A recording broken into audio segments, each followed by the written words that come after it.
پردے کے باہر آ کے بھی پردے میں ذات ہے، کون و مکان کی اتنی کل کائنات ہے، نور نبی نہ ہو تو یہ دل ہے نہ رات ہے۔ حیدرآباد دکن کے ایک مشہور شاعر جناب خواجہ شوق صاحب کا یہ کلام پیش فرمایا گیا ہے۔ ناظرین آئیے جو سوالات ہیں ان کے جوابات لیتے ہیں۔ مفتی صاحب حج بدل جو ہے کرنا چاہتے ہیں، والدین ضعیف ہیں تو کس کا حج پہلے کریں؟ جن پر حج فرض ہے پہلے ان کا ادا کریں۔ والدین میں سے جو صاحب استطاعت تھے اور حج کو نہیں جا پا رہے ہیں ان کا پہلے ادا کریں۔ اگر اتفاق یہ ہے کہ دونوں میں سے کوئی بھی اگر حج کی استطاعت نہیں رکھتے تھے، ایسے ہی ان کو اجر و ثواب ملنا کہہ کر کرنا چاہتے ہیں تو آپ والدہ کا حق خدمت میں چونکہ والدہ کو مقدم رکھا گیا ہے ان کو کریں، تعظیم کے اعتبار سے والد کو مقدم کیا گیا ہے ان کو کریں۔ دو جہتیں بھی ہیں، اس میں آپ والدین ہی سے استفسار کر لیں، والدین سے دریافت کر لیں کہ کن کو یہ پسند ہے کہ ان کی طرف سے پہلے کیا جائے۔ اس میں ذرا ان کا بھی جو ہے دل رہ جاتا ہے، دل کو جو ہے ایک سکون ملتا ہے، دل بستگی ہوتی ہے، اور فریضہ ان کی طرف سے آپ حج بدل کے طور پہ ادا کر لے سکتے ہیں۔ مرحومین کی طرف سے جو حج کیا جاتا ہے تو کسی بہت سالے لوگ ہوتے ہیں، کئی گزرے ہوئے لوگ ہیں رشتہ داروں میں، دادا دادی ہے یا نانا نانی ہے، ایسی صورت میں کس کی جانب سے ایک کی جانب سے ہی حج ادا ہوگا یا اگر ہم حج کے وقت سب کا نام لے کر ادا کریں تو حج ادا ہوگا؟ حج کا جہاں تک معاملہ ہے صرف ایک ہی کی جانب سے ہوگا۔ ہاں البتہ اپنی طرف سے اگر نفل حج کر رہے ہیں، مطلب فرض حج تو بہرحال ہر ایک کو اپنا کرنا ہوگا، اگر اپنی طرف سے نفل حج کر لیں اس کے بعد اس کے ثواب کو اگر کئی لوگوں کے لیے اللہ کی جناب میں درخواست کر کے ہدیہ کرنا چاہوں تو کر سکتے ہیں، لیکن کسی کی طرف سے کرنا چاہتے ہوں تو ایک حج دو یا تین یا چار کی طرف سے نہیں ہو سکتا، ایک حج کسی ایک ہی کی طرف سے ہوگا، متعین کر لیں پھر حج کریں۔ جی عمرے کے بارے میں کیا؟ عمرے کا بھی معاملہ ایسے، عمرہ بھی اگر کرنا چاہتے ہیں تو کسی ایک ہی کی طرف سے عمرہ کر سکتے ہیں۔ ہاں البتہ اپنی طرف سے نفل عمرہ کر کے اس کے ثواب کے سلسلے میں اللہ سے اگر درخواست کریں کہ اللہ فلاں فلاں فلاں مرحومین کو اس کا ثواب عطا فرما، تو اللہ کے پاس ثواب کے خزانوں میں کوئی کمی نہیں ہے، اللہ اپنی شان کریمی سے سب کو ثواب عطا فرمائے گا۔ وہی سوال ہے اگلا کہ عمرہ جو ہے جو گزر گئے ہیں ان لوگوں کے نام سے کیا جا سکتا ہے کیا؟ ہاں کیا جا سکتا ہے۔ جی ٹھیک۔ اس کے بعد سوال تھا، بہن نے سوال کیا تھا کہ خواتین جو ہے مینا کے تمام مناسک کے دوران، حج کے مناسک کے دوران ان کو نقاب ڈالنے کا حکم نہیں ہے، چہرہ کھلا رکھنا ہے۔ وہاں پر کچھ ڈسٹ وغیرہ کی وجہ سے یہ احتیاط برتا جا رہا ہے، آج کل کہا جا رہا ہے کہ ماسک لگائیں، تو چہرے پر جو ہے کپڑا آ جائے گا اس سے، تو ایسی صورت میں کیا ارشاد ہے؟ اب ان کے لیے یہ ہے کہ اگر کوئی اس طرح کی صورتحال سے دوچار ہوں کہ جس کی وجہ سے ماسک کا استعمال ضروری ہو جائے ماسک کا، تو ایسی شکل میں شریعت مطہرہ ان کو گنجائش دی ہے کہ وہ چند گھنٹوں تک پہن سکتے ہیں، لیکن بعد میں صدقہ فطر ادا کرتے ہیں۔ مکمل 24 گھنٹے تک اگر وہ اپنے چہرے پر ماسک کا استعمال کریں گے تو ظاہر ہے کہ ایک بکری کی قربانی دینی ہوگی، اس کا خیال کریں، ایک آدھ گھنٹہ 2 گھنٹہ اس طرح حسب ضرورت استعمال کرتے جائیں، علیحدہ کرتے جائیں، اور جتنی مرتبہ استعمال کیے اگر وہ پورے دن بھر میں 24 گھنٹے کی مقدار کو نہیں پہنچایا تو صدقہ فطر ادا کر دے، اگر کامل 24 گھنٹے کے حساب سے ہوا ہے تو ایک بکرے کی قربانی ذمے میں عائد ہوگی، اس کا خیال رکھیں، وہیں دینی ہوگی۔ جتنی بھی قربانیاں کسی قانون کی خلاف ورزی کی وجہ سے لازم آتی ہیں وہ حرم ہی کے حدود میں ادا کرنی ہوتی ہے۔ جی رحمت صاحب نے سوال کیا تھا، حاجی صاحبان جیسا 10 اور 11 تاریخ کو جو ہے وہاں پر ہوتے ہیں موجود، طواف زیارت کے لیے مشکل پیش آتی ہے، ایسی صورت میں 12 کی عصر کے بعد اگر پہنچیں اور جمع غفیر ہوتا ہے، بڑا ہجوم ہوتا ہے، کئی لوگ جو ہے اس وقت طواف زیارہ یا نہیں تو بدائی طواف میں مصروف رہتے ہیں، بڑی مشکل ہوتی ہے، ایسی صورت میں کیا ہے کام؟ دیکھیے بھائی، حج کا معاملہ بڑا نازک ہے، طواف زیارت کی جو سہولت آپ کو دی گئی ہے 10 11 12 کی مغرب تک دی گئی ہے، تو آپ یہ فرما رہے ہیں کہ عملی طور پر 10 دن 11 کو نہیں جائے، 12 کو اگر رمی کر کے جا رہے ہیں تو عملی دشواری آئے گی، یقیناً دشواری آئے گی، تو آپ اس کے لیے اس دن کا کیوں انتظار فرما رہے ہیں؟ سب کچھ ہم نے صعوبتیں برداشت کی ہے اس فضیلت کو حاصل کرنے کے لیے، اس فرض کو ادا کرنے کے لیے، تو لہٰذا یہ کیجئے 10 تاریخ کو آپ دن میں اگر آپ نہیں ہو سکتا تو رات میں جا کر ماریے، طواف زیارت کیجئے، اگر 11 کو بھی 10 کی رات میں نہیں گئے تو 11 تاریخ کو رمی کر کے جائیے، تب بھی نہیں ہو سکا تو رات میں جا سکتے ہیں، اور سہولت ہے آپ کو جا کے اطمینان سے طواف کر کے، رش زائد ہے تو آپ طواف کیجئے، پھر اس کے بعد تھوڑا آرام کیجئے، بیٹھیے، اگر کوئی عذر کی وجہ سے وقفہ دے کر بھی طواف کے پھیروں کو کمپلیٹ کرنا چاہوں تو اس کی تک گنجائش دی گئی ہے. ایسا کوئی شرعی مسئلہ نہیں ہے کہ جس کی وجہ سے 12 تاریخ کی رمی کے بعد تک کے لیے طواف کو مؤخر کیا جائے. ہم جو ہے اپنی سہولت کی خاطر عبادت کے نظام کو نہیں بدل سکتے. نظام عبادات میں جو سہولتیں دی گئی ان سہولتوں سے استفادہ کرنے کی کوشش کریں, یہی ہمارے لیے سعادت کی بات ہوگی. خلاف ورزی کریں گے تو ظاہر ہے کہ بکری کی قربانی لازم آئے گی. قربانی بھی دیں گے لیکن یہ اچھی بات نہیں ہے کہ جو مقررہ دن ہے اس کے علاوہ اس کو کیا جائے. آدمی ہے, تھکا ہوا آدمی ہے, فجر کی نماز سے پہلے تک جاگا ہے, اب وہ سمجھ رہا بھائی میں اتنا تھکا 4 بجے سو جاؤں گا, خطرہ ہے کہ نہیں اٹھ سکیں گے. اب فجر چلی جائے گی تو لامحالہ اس کی قضا کا وبال آئے گا. تو اپنے لیے عبادتوں کے طور پہ عبادتوں کے لیے اپنے آپ کو تیار کرنا چاہیے. اللہ پاک آسانی فرمائے گا بشرطے کہ بندہ صدق دل سے عبادت کو اس کی رضا کے لیے کرنا چاہتا ہوں. سبحان اللہ, بہت خوب, بہت پیاری بات ارشاد فرمائے. ناظرین, جو مقررہ وقت کا تعین کیا گیا ہے اسلام میں, ان اوقات کا خیال رکھیں تاکہ آپ کا جو جذبہ ہے, اخلاص ہے, وہ اللہ کے حضور پہنچ پائے اور آپ کو اس کا پورا ثواب ملے. ایک مختصر سے وقفے پر جا رہے ہیں, جلد حاضر ہوں گے. لبیک اللہم لبیک, لبیک لا شریک لک لبیک, ان الحمد والنعمت لک والملک لا شریک لک.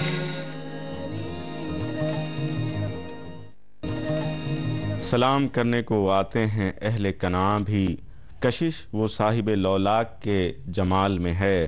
بھروسہ سیفی شفاعت پر کیجے ورنہ عمل بچائے گا یہ زمرہ محال میں ہے. فضائل حج میں ایک مرتبہ پھر آپ کا خیر مقدم ہے. ناظرین, آئیے وقفے کے بعد ایک کالر ہمارے ساتھ جڑ گئے ہیں, دیکھتے ہیں کون ہے. السلام علیکم. ہلو, السلام علیکم. ہاں والد صاحب, یہ حج اکبر کیا ہے, اس تعلق سے سوال کرنا تھا. جی بھائی, کہاں سے بات کر رہے ہیں؟ میں حیدرآباد سے بات کر رہا ہوں. جی بہت شکریہ. السلام, ابھی آپ کے سوال کا جواب لیا جائے گا. ناظرین, ایک اور کالر ہمارے ساتھ جڑ گئے ہیں, دیکھتے ہیں کون ہے. السلام علیکم. لگتا ہے کال ڈراپ ہو گئی ہے. مفتی صاحب, گفتگو کا سلسلہ جاری تھا. جو سوال تھا اس میں ہم نے ترتیب وار کیا ہے اور کس طرح کا جذبہ ہونا چاہیے اس پر گفتگو کی.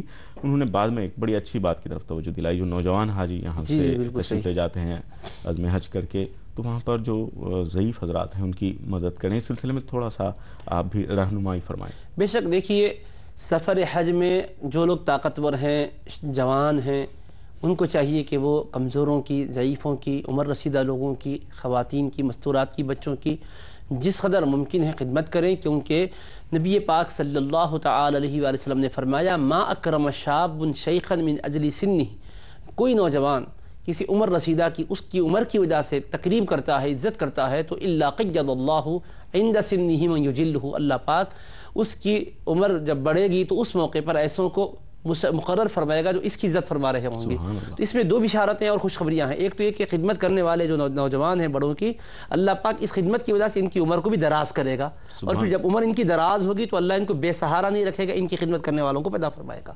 تو یہ جذبہ ہونا چاہیے. اللہ پاک سب کو جذبہ حق عطا فرمائے.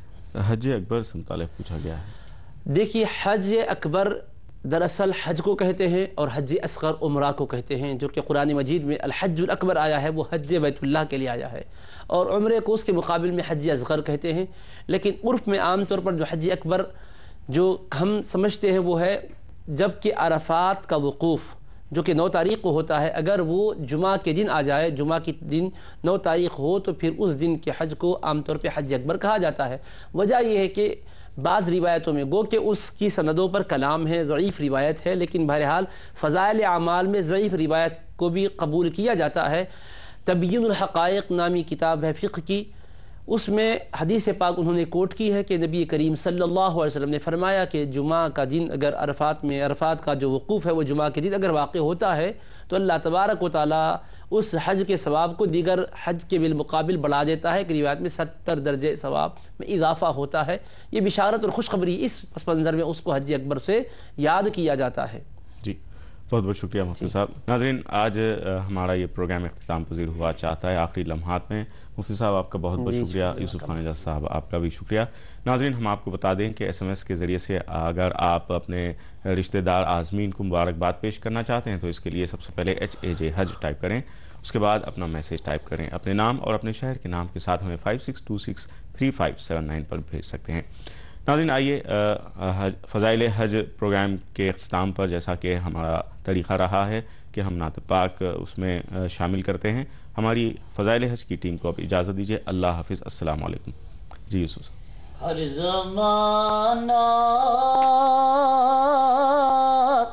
حضور اکرم کا، ہر زمانہ حضور اکرم کا ہے دیوانہ، حضور اکرم کا ہے دیوانہ، حضور اکرم کا۔ پاک و طاہر بھی نور والا بھی، پاک و طاہر بھی نور والا بھی ہے گھرانہ، حضور اکرم کا۔ قطرے قطرے پہ اختیار ان کا، قطرے قطرے پہ اختیار ان کا، دانا دانا حضور اکرم کا۔ عرش پر جب بھی چاہے ہوتا ہے، عرش پر جب بھی چاہے ہوتا ہے، آنا جانا حضور اکرم کا۔ سیفی کو سب ازل سے کہتے ہیں، سیفی کو سب ازل سے کہتے ہیں، ہے دیوانہ حضور اکرم کا۔ ہر زمانہ حضور اکرم کا، ہر زمانہ